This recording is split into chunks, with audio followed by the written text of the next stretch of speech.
দুর্ভাগ্যজনক রান আউটে মেজাজ হারালেন তাওহিদ হৃদয়। রাগে ক্ষোভে ফুঁসতে থাকেন, ছুঁড়ে মারলেন ব্যাট। পার্টনার তানজিম সাকিবের প্রতি চড়াও হতে দেখা যায় হৃদয়কে।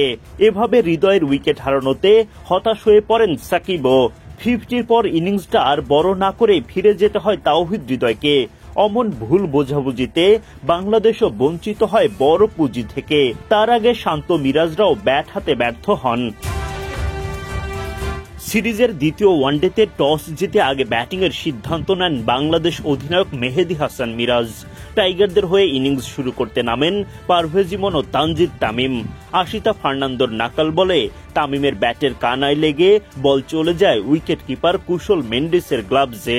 11 বল খেলে 7 রান করে ফেরেন তামিম। 10 রানেই প্রথম উইকেট হারায় বাংলাদেশ। নাজমুল শান্ত এসে জুটি গড়ে তোলেন পারভেজ ইমনের সাথে, তবে বেশিক্ষণ উইকেটে টিকতে পারেননি শান্ত। চারিত আসালাঙ্কার বলে পুল করতে গিয়ে থিকসানার হাতে ধরা পড়েন তিনি। 19 বল খেলে 14 রান করেন শান্ত। এক প্রান্ত আগলে রেখে দারুণ ব্যাটিংয়ে 50 তুলে নেন ইমন। ওয়ানডে ক্যারিয়ারের প্রথম অর্ধশতক এই ওপেনারের।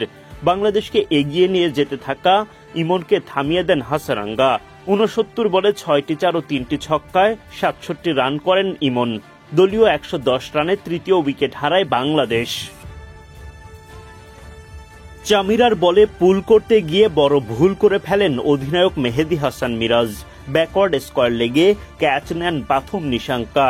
10 বলে 9 রান করে বিদায় নেন অধিনায়ক। 126 রানে বাংলাদেশ 4 উইকেট হারালে দলের হাল ধরেন তাওহিদ হৃদয় ও শামীম পাটোয়ারি। ওয়ানডে ক্যারিয়ারের 985 রান নিয়ে মাঠে নামা হৃদয় পূরণ করেন 1000 রানের মাইল ফলক। শামীম হৃদয় জুটিতেও আশা ভঙ্গ। আশিতা ফার্নান্দোর বলে উইকেট হারান শামীম। 23 বল খেলে 22 রান করেন তিনি।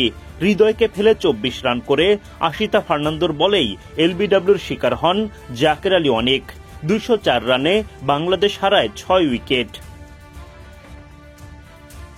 দারুণ ব্যাটিংয়ে 50 তুলে নেন তাওহিদ হৃদয়, তবে তানজিম সাকিবের সাথে ভুল বোঝাবুঝিতে রান আউট হয়ে যান তিনি।